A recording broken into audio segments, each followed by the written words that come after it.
Thanks, everybody. We're going to start now. So welcome to the Bybit Talks. I have two esteemed guests, interlocutors with me. And my name is Melissa Gronlund. I'm a writer. I was based in Abu Dhabi for a long time. I write on art and technology. I write on Arab art. And I'm a big long-term fan of the Global Art Forum and its different forays into digital culture, which is kind of coming to a head here as Dubai emerges as a center of blockchain technology. And that's kind of what we're here to talk about. What does it mean for blockchains to emerge here? What does it mean for the new law that Sheikh Mohammed dropped yesterday or the day before, where he's establishing a regulatory framework for digital currencies? So, I think what I'd like to start out with is talk about what are the positives of having a digital currency? Why do you think Dubai is emerging as a site for it? And what are going to be the drawbacks and what are going to be the advantages, or what do we think is going to happen going forward? So that's my big question. But could you first introduce yourselves and then maybe take a stab at answering that? All right. My name is Dr. Marwan Zarouni. I'm the CEO of Dubai Blockchain Center. It is an impact business focusing on education around blockchain and cryptocurrencies. We've been around since 2018, and we basically teach people about blockchain technology. We educate the regulators on what steps that are appropriate to take when it comes to regulating or basically oversight over this kind of technology, as well as educate them on the use cases for blockchain. Ralf? Thank you. My name is Ralf Glabischnig. I'm founder of Crypto Oasis, which is an ecosystem for the Middle East where we try to bring together all the players in the blockchain space, from startups and corporates and collectors and investors, to create a vibrating ecosystem. And I came into the blockchain space around 2013-14 because I lived in Zug, Switzerland, and there came some blockchain companies like the Ethereum founders and others there. And I followed what's happening. We created the Crypto Valley for Switzerland, and now we are trying the same in Dubai and partnering up with people like Dr. Marwan. So why Dubai? I mean, maybe if you... Okay, so I think Dubai is a very neutral city. We are very geographically located at the center of the world, I think, and we have really good relations across the board, everywhere in the world. And I think we're a technology hub. We have the right infrastructure. We have also what is referred to as lifestyle as a service in the city. All the city experiences are very pleasant, from getting a visa to buying something to all these frictions that we see in other places in the world, even small things that we take for granted like potholes in other cities in the world. We don't have potholes. It's extremely rare to find a pothole here in Dubai. And even if you find one, you can, with an app, report it and get it fixed the next day. You don't even need to reveal who you are. You just take a picture and they know about it. So these little things that are very attractive and we take for granted as Dubaians, but I think everybody else appreciates. Is it also to do with the neutrality, the geopolitical neutrality of the country? Yes, neutrality helps a lot, but I think what also enables and is basically a force multiplier for us is the meeting of the minds. So we have people from across the room. Just look across the room. You see the good representation. Even locals, there's not that many of us. So you see a really good melting pot of artists, entrepreneurs, creators, thought leaders across the whole world, and it's an amazing opportunity for anybody to be here and really be able to meet everyone in the world. Great. I can just follow up on that. For me, for an ecosystem, it needs always three things. One is infrastructure. Dubai is world-class in infrastructure. And it's not only about the physical infrastructure, it's also about the regulatory infrastructure, which has been built out yet. The second one is capital.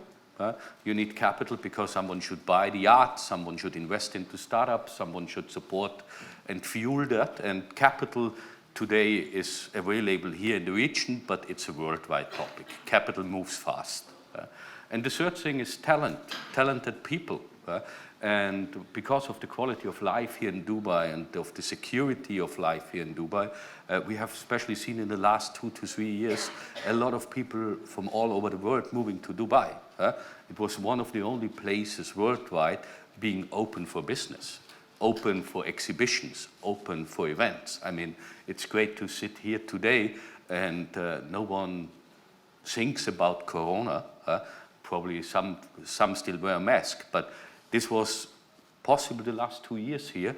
For example, the Future Blockchain Summit, where you are also an initiator from it, one of the biggest events, and then this is only in Dubai possible. And I think this is always open for business and art and lifestyle. That's attracting talent. Is it also a critical mass? I mean, the thing about cryptocurrencies, they're only good to pay with if someone accepts them. Is it, are you finding that? I wouldn't narrow that down on only cryptocurrencies. When we're talking about that, it's about the blockchain technology and what can you do with the blockchain technology. We just yesterday gave out some statistics about the UAE, and there are already 700 organizations in the UAE, startups, corporates, and similar. They are working with the blockchain technology.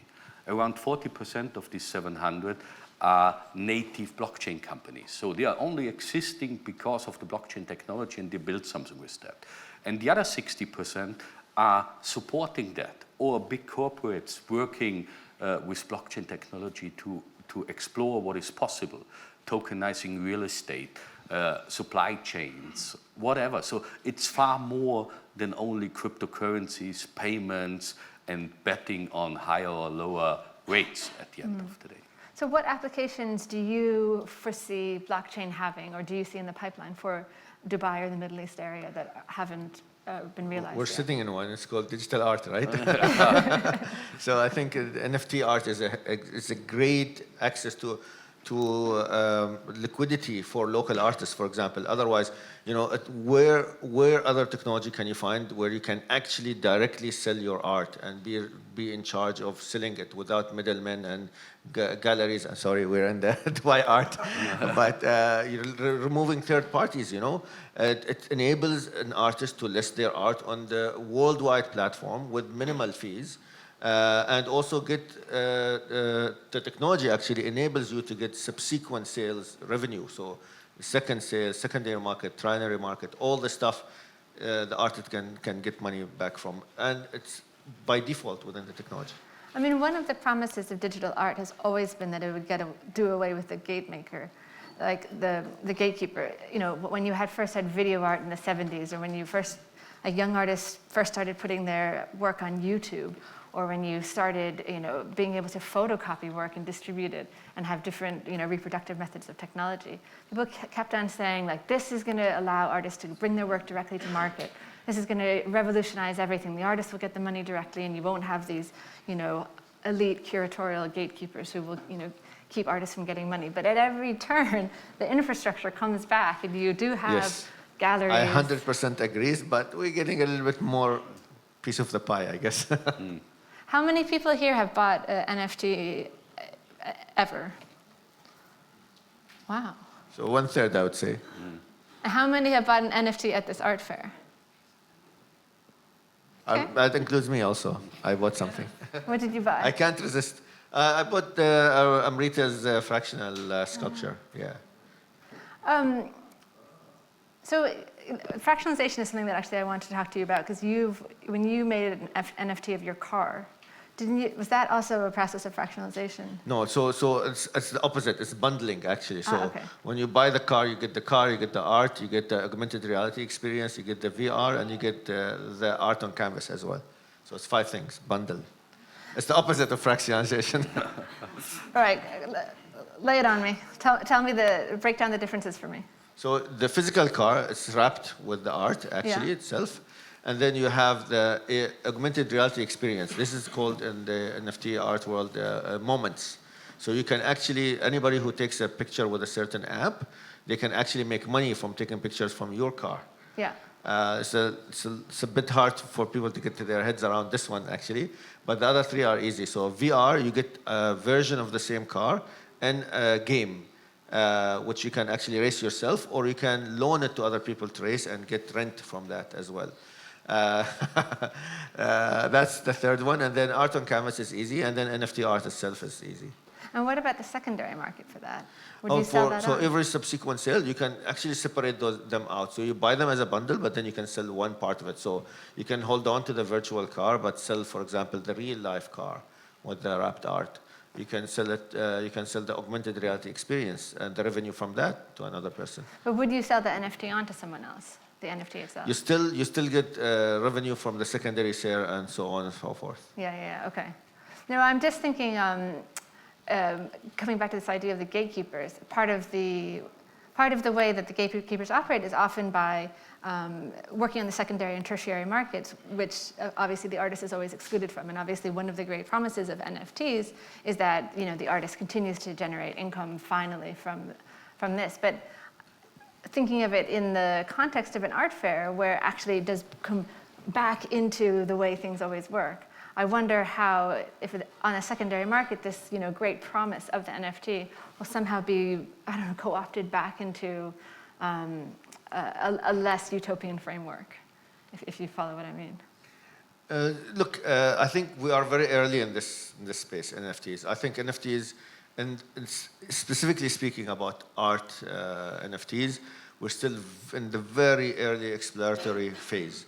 I think artists will come up with new ideas. As you've seen, Vessas has done something called the 360 immersive art that's actually right now in downtown Dubai. It's audio, smell, vibrations, all these kind of different five senses kind of art. Others do fractionalized, others do different mechanisms. Like the moments by itself, art or NFT moments by itself is a huge market that we're exploring. And one of the experiences within that is actually hotshots, which are NBA kind of moments, videos actually, of people, slam dunking a shot or something like this. And that's sold as a moment as well. Every kind of imaginable kind of way of selling something that's digitally scarce, and the ownership to that is actually a market. So all these did not exist like 2 years ago. Right now we have them, and it's only growing. Even NFT shoes is a big thing right now. And they just got, there's a company called, I think, Rect or something like this that got bought by Nike. Is that art? Is that digital fashion? Is it a glimpse of both? We don't know. And I didn't even mention the metaverse. So metaverse by itself is a huge area of exploration as well. Do you foresee an Art Dubai metaverse? Sorry? An Art Dubai metaverse? Why not? I think next year we should have that. Why not? I would say there hopefully is not an Art Dubai metaverse. There is an Art Dubai in one of the metaverses. Okay. In the moment, everyone tries to build new metaverses. And what do you do with thousands of metaverses at the end of the day? You need to have also enough people seeing that, interacting with that and that things. I mean, in that room sits the gentleman who introduced in 2018 to me the Lava Lab guys who created the CryptoPunks. And we had an event there, and we showed them on a beamer, and friends told me, why are you doing that? And I said, I like it. It looks nice. We had no clue what out of this CryptoPunks at the end of the day has been created. And at this time, the gentleman printed 24 of the CryptoPunks and made an envelope to it and put the private key physically to the CryptoPunk. So it was easy to access that because no one understood NFTs and how this works. And it was interesting to put this digital art into our today's physical world. And now we have seen a few times the other way around, like tokenizing a Picasso, putting that in the digital world. To be honest, I'm not aware of it that something like that has been really successful. The really successful projects at the moment are the core digital projects. And you know what I believe is when we talk about the metaverse, it's interesting when you can show the piece, your ownership, in a metaverse or on a screen in your living room, so you can present it wherever you want. And I mean, Dubai is especially well known that I don't want to call it show off, but people like to show what they have. They like to show their Hermes bags. We have some ladies here. They like to show their cars and so on. In the metaverse, in the first moment, everyone is the same. Yeah. And there will be a big need to be different to the others. And it's not easy to take your bag with in the metaverse, but when you NFT it, then it's possible. But I don't believe, again, to be honest, that it will be a big success to have an NFT of an Hermes in the metaverse. In the moment, people brag about new things like a bored ape, which has no value in the real world, but in the digital world, this is what you brag about. And the discussions are, what would you rather buy? A Lamborghini, what is the same price, or a bored ape? And That's guess what? interesting. People say bored ape 9 out of 10 times if they are technology wary, you know, because they know that this value will only go up. And Well, that's fair. by the way, I'm not sure if this value will only go up. They think, Yeah. at least. They think, because I believe a lot of these things we see today are not having really the value. There's a lot of hype, and when you see the next 10,000 instead of apes, monkeys, elephants, whatever, why? What's the reason behind it? But I think to find the really new ideas, which are bringing totally new things into that world and enabling stuff what hasn't been possible before, that's the interesting part. In this Wild West-like format of all these different projects, class assets being generated, how do you as investors, what metrics do you use to kind of judge longevity and judge success? So we don't actually assess ourselves, but we teach people how to assess them. So there are actually paid for services that assess NFTs and rarities, and they give rarity scores and show volume sales and that kind of stuff. And a lot of people in the NFT world start very early. And a lot of reports that came out that say the best way to invest in this kind of market is at the minting stage or at the creation or genesis stage of the NFT itself. Everything after that is risky. So it's what we teach as well. The basics is if you want to invest in a project, go to the minting phase, make sure that they have all the fundamentals, like it has a good following, it comes on social media, it's very active people, they have good track record and things like that. And it's all quantifiable. There are websites that you can subscribe to and actually join, and they give you all this kind of information, which lowers your risk of investment. But I don't usually invest in NFTs, but we have our own platform where we help artists list and get paid, and we take a percentage of that, of course. And there's others that do the same for gaming.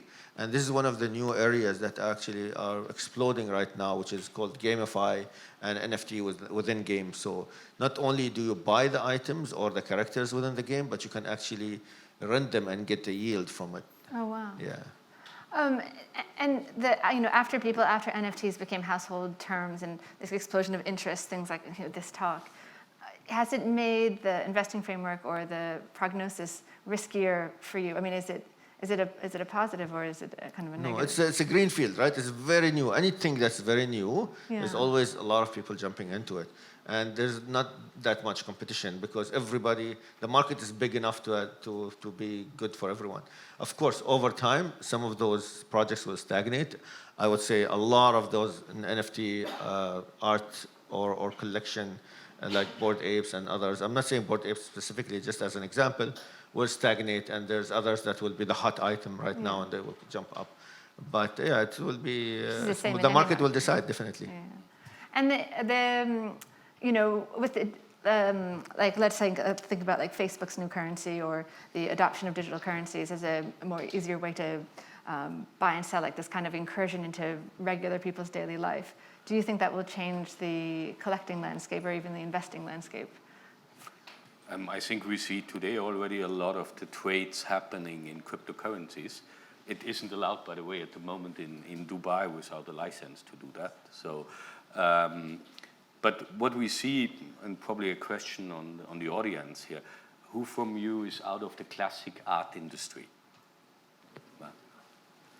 Not a lot. not a lot. But, you know... That's why you're here, right? Digital art. Yeah, no, you know, sometimes there are people out of the classic art industry want to look into that. When you look about how the prices are defined in the art world, it's probably not the most transparent process. That would be the understatement of the century. I'm not so sure, but probably not. The interesting thing is when the price is defined on the blockchain, then you see that the price is really paid. But still a lot of the transactions you see is making a price. So be careful, because there's a very nice example. Assume you got 1 million in a cryptocurrency. You have a painting, probably your wife did a painting, and you say, okay, I'm gonna auction this painting for 1 million. And you pay it from you to your wife. On the blockchain, you see the transaction about $1 million or whatever. And afterwards, you have a painting what has a value of $1 million. Then you can sell the painting for 50% of that value, and you have 1.5 million. So it's wealth creation at the end of the day.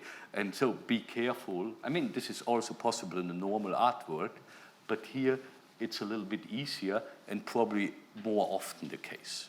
Yes, So- but what we're doing differently in our platform, which is called Galaxy of Art, is actually doing KYC ML for both the artists and the buyers and the bidders as well, even if they're not going to buy. So a lot of people can outbid somebody, but then don't buy, and then somebody else becomes the victim and buy. We'll come back to the middleman. So, but it's just a KYC ML for everyone on the platform, and that's an experiment. Again, we're in this exploratory phase. Maybe that solves part of the problem, but doesn't mean I'm not going to say, do you know that guy that actually just bought or something? But in retrospect, we can say if there's something sells for a suspicious price, we can provide law enforcement with the evidences if there's some foul play involved. I mean, Yeah. anyway, KYC AML you have to do all the time. It's like taxes. Only because you pay with cryptocurrencies, you're not out of the laws in no country on this world. Some people think that's the case. It's not. If there is VAT, if there's income tax or something like that, you're just paying in another way. The galleries have to do AML and KYC, whether they're buying crypto or they're buying a painting. Absolutely. The galleries are the same, but now they are called the platforms. So there's still always a middleman, right? Yeah. But I think the key difference is that the middleman here takes much less money, and they're much more transparent. Getting back to a MENA context, like a Middle East context, I'm thinking of a case like Lebanon, for example. I mean, right now, Bitcoin or cryptocurrency seems like a much more stable platform than obviously holding Lebanese currency. Do you think that's another thing that's driving interest in cryptocurrency in Dubai as kind of the financial hub for the Middle East, and also kind of more globally, thinking of Venezuelan currency crisis and other crises that are happening? I think, look, I don't like to talk about politics and all the stuff, but I think there are some use cases in some countries that cryptocurrency is like a matter of life and death. It's a matter of well-being or not having anything to eat, But in some prosperous countries like the UAE, it's not the case. The banking system is amazing. Access to liquidity is amazing as well, even for funding your own projects. But in some countries, you don't have that luxury. You do not have the luxury of being able to raise funds there very quickly for a project. And we've seen a lot of cases where for humanitarian causes, crypto was the fastest to raise funds, and also the fastest to provide that fund to the needed. We've seen one of the projects here in Dubai also raise funds for charity very quickly without using cryptocurrency. So in Dubai is not really that distinguished, but in other countries it's a day and night difference. That being said, when it comes to NFTs, for example, a lot of African artists could not sell their art in their neighborhood or country or even in art galleries because they did not qualify to do that. But they have been able to raise funds and buy and have Patreon sponsoring their art to be put on things like OpenSea and other online platforms very successfully, and actually they make their living on selling NFTs. The same thing with the Philippines, but for gaming. a lot of very low-income families actually make their money, that their whole income is actually from playing games like Axie Infinity and others. And yeah, it's a huge difference. How does that translate into NFTs with the gaming? You mean they're buying NFTs within the gaming platform? Yeah, so Axie Infinity was created by an Asian company, and basically you play a game, and the model is called play to earn. So the more you play, the more you earn. Yeah. But to jump in, you have to buy 3 characters, and you have to pay money to buy those 3 characters, basically. We talked a little bit before the talk about the art projects that you guys have been spearheading alongside your financial projects. Do you want to talk about what you're doing in the art realm? Yeah, we do different projects. One of that is probably interesting. It's Snow Cash. It comes from the book Snow Crash, when the early 90s, the first time the word metaverse has been minted in the book. And out of that, we try to create the story of digital art and where it came from the first printed art in the 50s, 60s to the things we see today, freshly minted. And I believe it's great that artists in Africa and Philippines and wherever can put the art out, but at the end of the day, it's the question, how do you find the good art pieces? Yeah? Just having billions of art pieces doesn't help you to qualify that. And someone does the first research. And today, that comes closely with social media.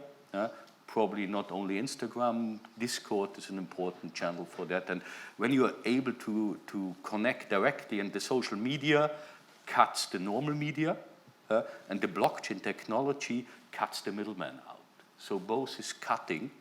Social media alone wasn't so powerful because, yes, you have been active on social media and probably followers, 20 million, 30 million followers, but then a company had to pay you for that you make advertisements there. With the blockchain technology now, you can sell your products directly and do the transaction. That's the interesting part. So we are cutting out there. So what is Snow Cash? What is Snow Cash? Snow Cash is a collection which will combine the physical exhibition and the exhibition in the metaverse. Okay. So if you walk and pass by, there's a Crypto Oasis Metaverse collection on the right side. This is one of our initiatives. We have a small fund where we invest in all types of NFTs. So that could be art, that could be land in Decentraland, that could be shoes, that could be everything. And we say we want to collect the most important things at the end of the day. And with Snow Cash additional, we create a story around that to get a curated story. And that's what we are slowly but surely building. And where will it be? Where will be the physical component? In Zurich, most likely, will be the first exhibition in October this year, in the Kunsthalle Zurich. Oh, wow. And in parallel, we will see in which metaverses you will see. The nice thing is, when you have digital art, you don't have to choose only one place to show it. And that's an important thing. What people misunderstand in, for example, Decentraland or in other lands, in that part there exists basically no distance and no time. So when you want to be on a place, you're on a place in the middle in a second. And so it will be hard for the number 3, number 4, number 5, or number 100.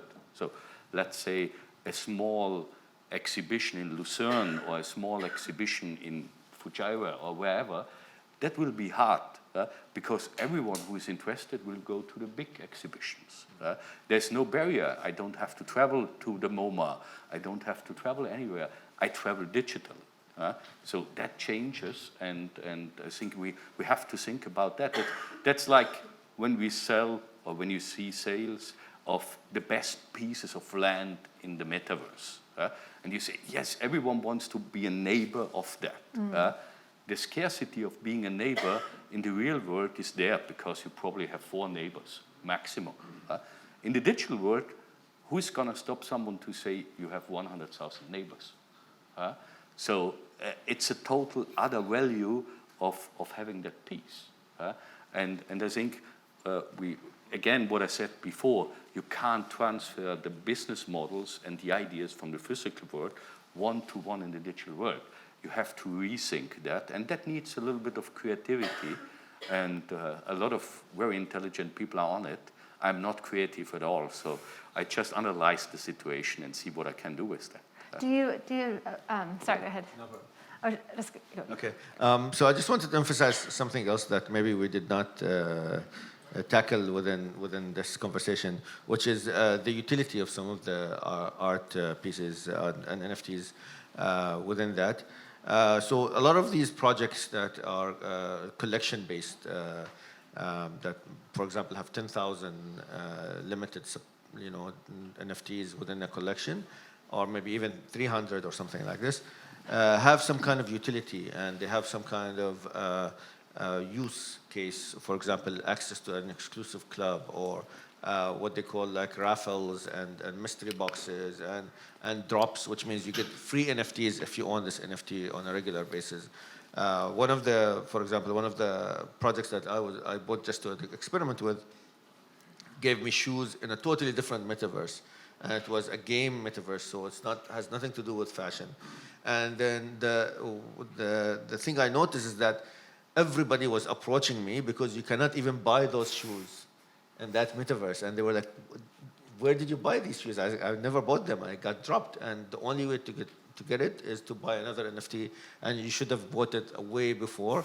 And that's it. It's gone. So the rarity that's created by these kind of projects is the prestige, Yeah, I mean, scarcity is such an interesting concept applied to a virtual realm, because sometimes it's artificial, but sometimes it's, as you say, just a function of time, in the same way that it's a function of time in the real world. Yeah, a Gucci bag in Roblox costs as much as a real Gucci bag in real life. Yeah. But I want to go back to your metaverse museums. How are you calculating the cost? And also, do you have metrics, or how many people come to visit it? Like, do you have digital footfall metrics that then feed into the price per square foot, equivalent? The nice thing in the digital world, you can measure everything much easier at the end of the day. And at the end, it will be like in the internet times in the early days. Everyone put up a website and said, I'm going to sell your stuff. And 20 years later, it's all based on metrics. It's all based, how many users do you have, active users, what is the purchase rate, conversion rate, and so on. And we are totally not there yet. Yeah. We are totally not there yet. It's the first tests which are running now. I would say it's the internet times 1995, 1996. So probably Samantha Fox on a website and someone downloads it, but it's not a business model yet. And we're exactly there where the people try what the technology can do. And we heard just right now about that example that someone dropped shoes in another world. Sounds amazing in the first moment. At the end, is this really valuable in 5 years? Most likely not. It's also in the real art world. What is only for the time being interesting? Jeff Koons probably, will we talk about him in 200 years? I'm not sure. So the question is, what stays? What is valuable on the long run? And what is hype? I totally agree. I just want to say another model just to blow your minds again. So even a physical piece of art now, you can fractionalize not only on the actual physical art, but its utility as well. So we've seen projects that experimented with separating the utility of the art piece against the ownership of the actual physical art piece. So for example, if you take an art piece that's circulating different museums, you can actually own the revenue share within that art piece when it goes around, and share it with the owners who actually own a piece of that art as well. So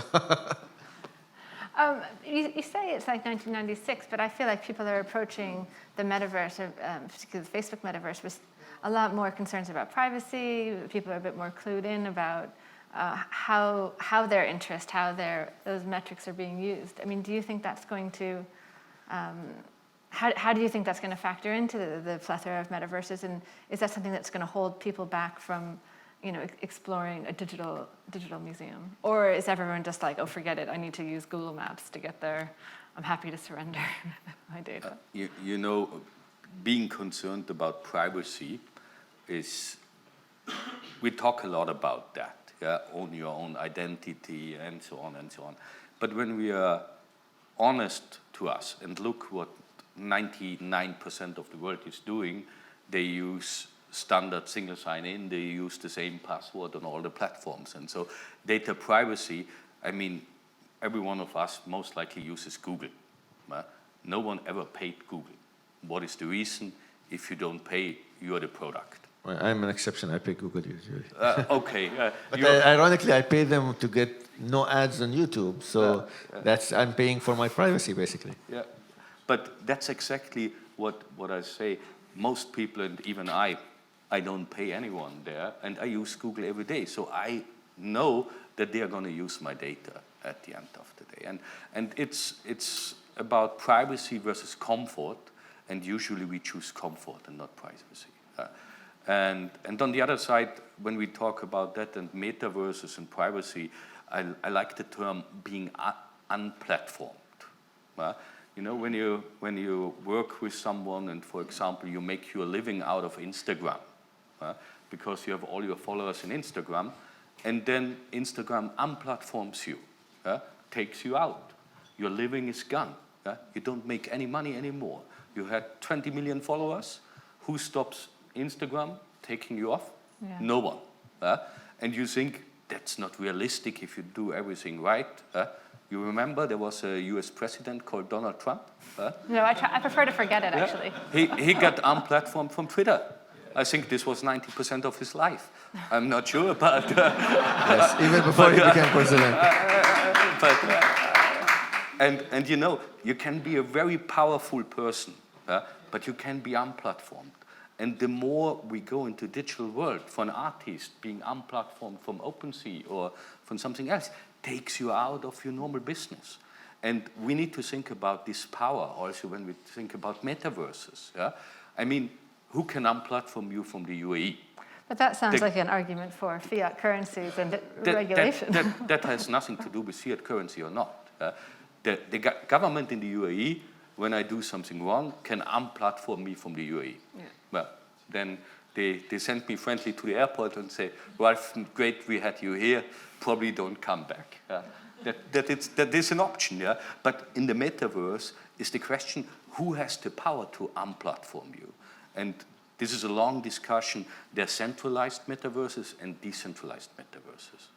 And the interesting thing is, these decentralized metaverses with other mechanisms to govern and steer things, that leads to another story. It's being, in the art world, being unplatformed from Sotheby's or Christie's or so is taking you out when you're a big artist.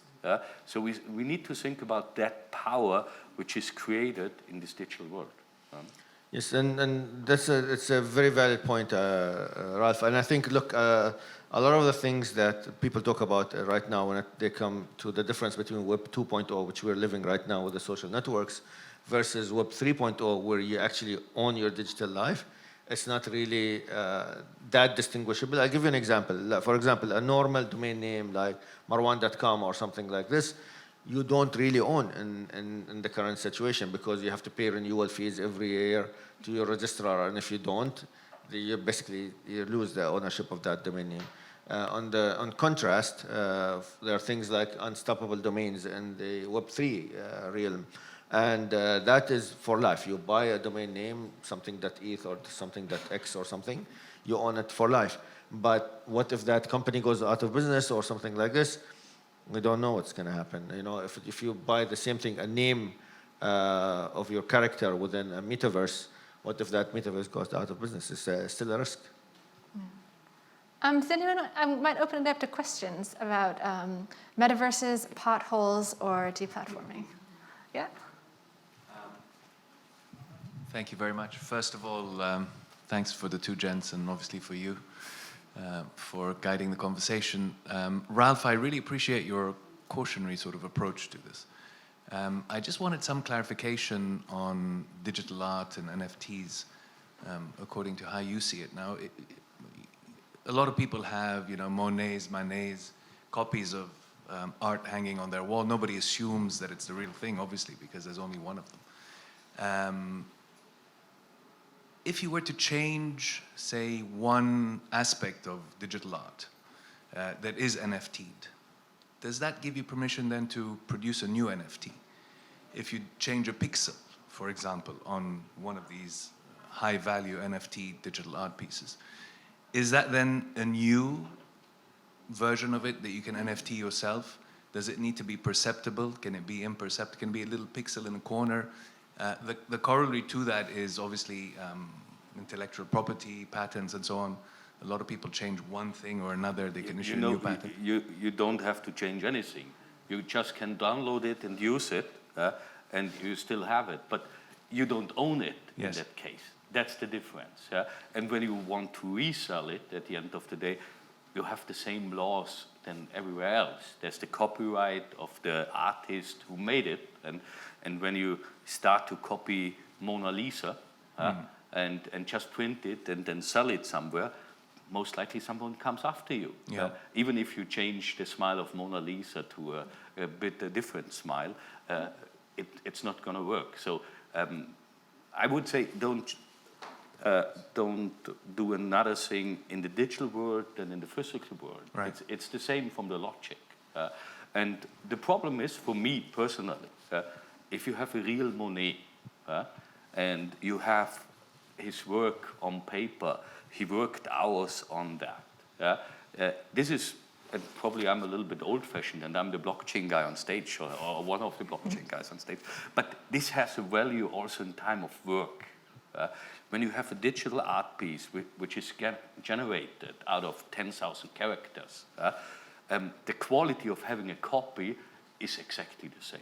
So it doesn't change anything. The only thing is you can show I have the original or not. It's the same with, I come back to ladies and their bags. In Dubai, you have so many Hermes bags. Hermes has never produced so many. What do you see in Dubai?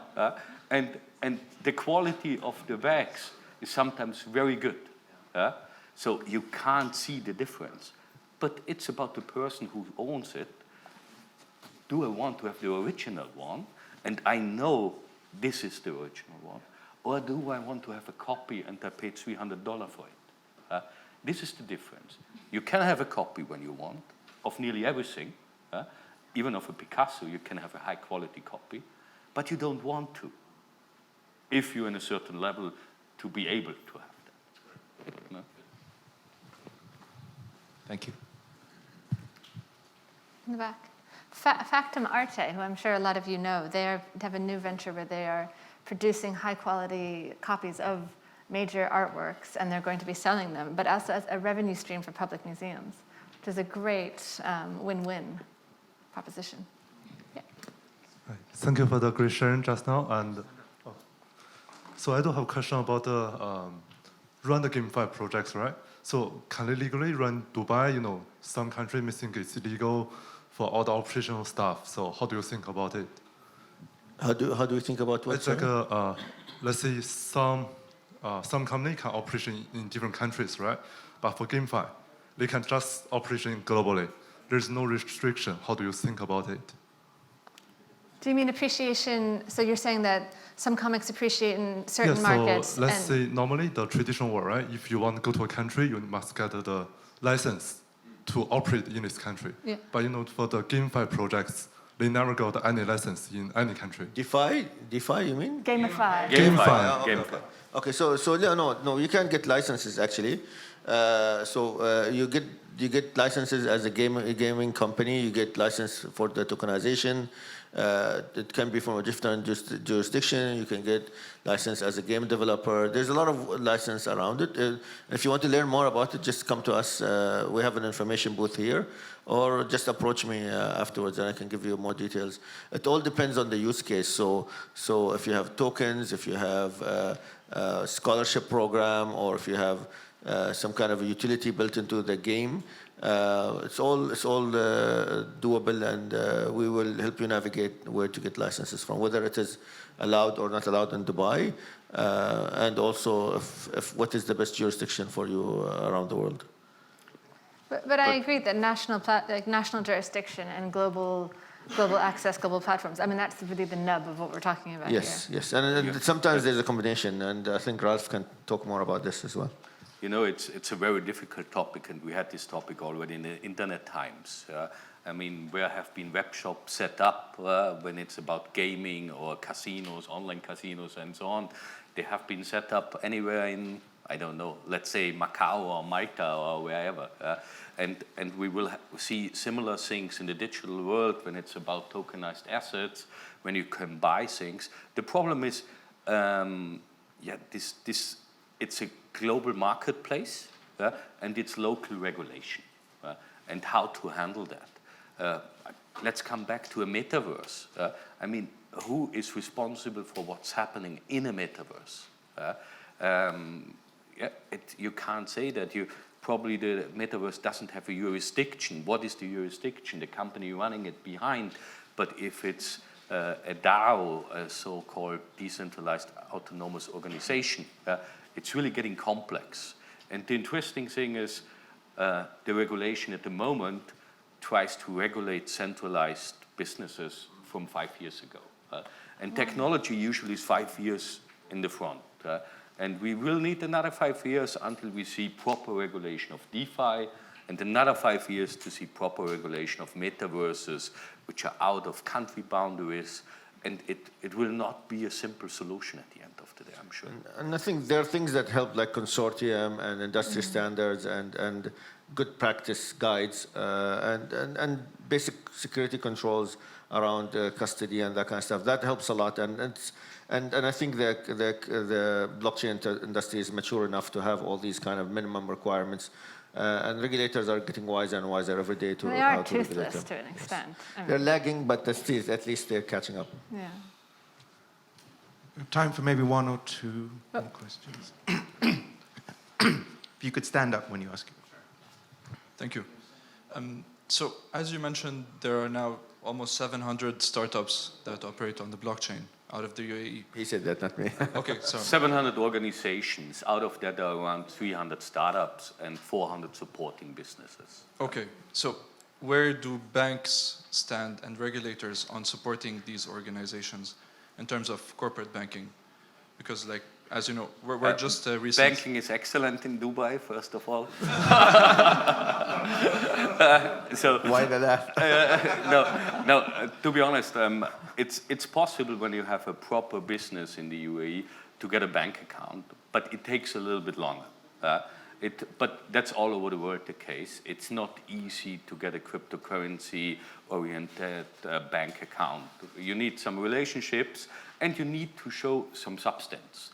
And I think this is correct.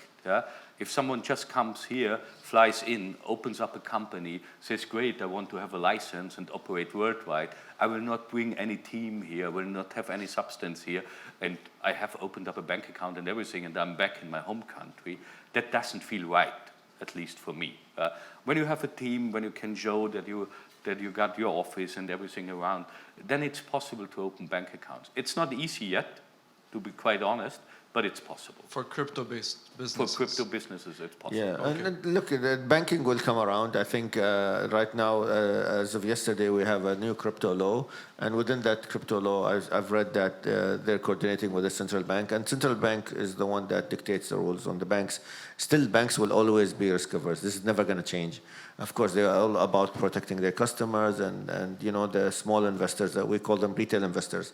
So, of course, they're going to be a bit of, harder to come around to this. But it will happen eventually and gradually. All right, thank you. And you know, probably to add one thing, this is a global issue. That's not a local issue. It's not the central bank in the UAE. There's someone, I mentioned the president before, in a country on the other side of the world, not nearly, but they put pressure on the banking system. And we will see where that ends. But this is again a total other topic. I mean, I think there will be huge changes. We have seen that, and we don't want to talk about the politics, but what happens now with the SWIFT system in Russia and in China and so on, there will be big changes, in my personal opinion, in the next few years. And both credit card companies, the big ones at least now, are warming up to crypto, and you've seen a lot of payment systems and a lot of companies, big companies in crypto, that are actually providing debit and credit cards crypto-backed. So this is a huge change as well, and it will only take a bit of time to see this proliferation within society very quickly. It might not be the bank; it could be credit cards. We don't know. But I think the credit cards definitely took the lead on this. There's JP Cash now, isn't there? JP. Yeah, I don't want to talk about that. But I think Visa and MasterCard have been very positive when it comes to crypto. Even PayPal, by the way, and a lot of other companies are jumping on board on crypto and going big. Even Google has a crypto department. Oh, really? Biden is accelerating it. There was something in the news. Yeah, so the U.S. is coming with a framework also as well. Limping along. Here we come. But I think, look, everybody, the main thing I think what we should focus on is education. I think a lot of these countries, they have people who do not understand the whole potential for the technology. It was exactly the same for the internet. I was there in the US in 1993 and onwards when the internet was there. I was super excited, and I wanted to actually specialize in internet for my bachelor's degree. And they told us there's no such thing. There's not a single bachelor's degree in the US in the 1990s on specializing in internet technology because it just came out. It's the same thing with crypto. There was one university in the early days that taught a master's degree or bachelor's degree in crypto, and it was in Europe, like University of Nicosia. That was the only one. So now we see a lot of them across the whole world. I'm going to jump in and ask a question. I think it seems, in a way, it's an ongoing battle, contest between centralization and decentralization. And of course, this is like almost a theological issue within crypto. And real Bitcoin maxis will say, Bitcoin maxis will say, the only truly decentralized crypto is Bitcoin, ultimately. There is no CEO. Satoshi came, wrote the white paper, dropped it, vanished, like many great cults and religions, ultimately. Whereas everybody else, we know who the CEOs are, their companies, they're often legally instantiated somewhere. And so I want you just to, because we know, so people know what fiat is. Most people now increasingly know what cryptocurrencies are. Could you say something about CBDCs, what they are, and why are governments at the moment, and particularly the UAE, so interested in CBDCs? And where does that fit in that kind of spectrum of centralized and decentralization? So just a disclaimer, I have nothing to do with the UAE central bank digital currency, but I've seen the reports that came out with the pilots that were done. And I think there's a lot of other countries that are taking much more of a lead. So we have Barbados with the BIT project, and then, of course, with the Chinese digital yuan. And there's a lot of pilots that are happening, in the Arab world as well, including the UAE one with Aber, with Saudi. All of them, I think, are experimenting through trying out rather than just theorizing what this is. And I think we still have a huge problem with central bank digital currencies scaling. They do not scale, and even traditional cryptocurrencies, by the way, even Bitcoin maximalists will tell you that Bitcoin is not scalable if you want to do it across the whole population.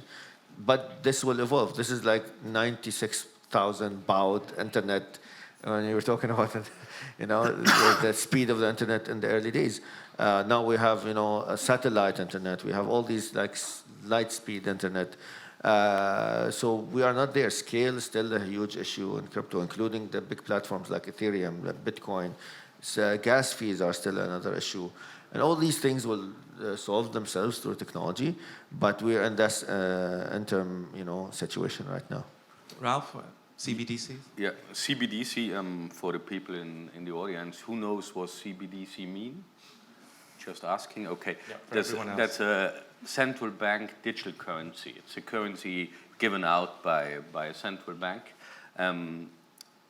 It's very centralized when we're talking about centralized or decentralized. We should think about the risk of being unplatformed of a CBDC. So CBDC is a control mechanism at the end of the day, or it's a possible control mechanism. I'm not a maximalist in both sides. I believe that both sides are very useful. So one thing is you can digitalize the processes of payment systems with CBDC. On the other side, it's interesting to have a currency like Bitcoin where no one can take it from you. But what a lot of people don't know, it's also a responsibility. It's not only freedom to have Bitcoin. Around 15 to 20% of the whole Bitcoin supply is most likely lost. So that means the total Bitcoin supply, 21 million Bitcoins, 10, 15, 20% is lost. And you can't call your bank and say, I forgot my password. Could you please set it back? This is responsibility. If you lose your private keys, you lose the access to your money. So, and then we are again with comfort versus being independent. More than 90% of the people will choose comfort at the end of the day. When someone looks at himself and wants to decide, then I would say a combination out of that is a good idea. Having both, having access to both sides of this world. So not black and white. I think both has a good use case. Melissa, That's a beautiful way to end it. Let's end it on the moderate and wise path through this landscape. Thank you very much to our esteemed speakers.